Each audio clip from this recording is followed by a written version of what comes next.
Mi nombre es Alejandra González Alianz, soy del grado quinto B y hoy les vengo a recitar un poema titulado Como la naturaleza.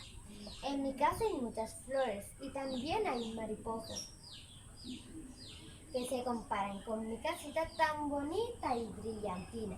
Como el césped es verde, como las flores florecientes.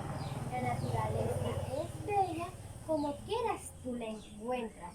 Mariposas van y vienen y las flores más florecen. En mi casa anaranjada hay muchas flores moradas. Todas son hermosas como unas mariposas. Hay árboles verdes como las flores florecientes. Todo el mundo camina y les causa muchas cosquillas. Muchas gracias.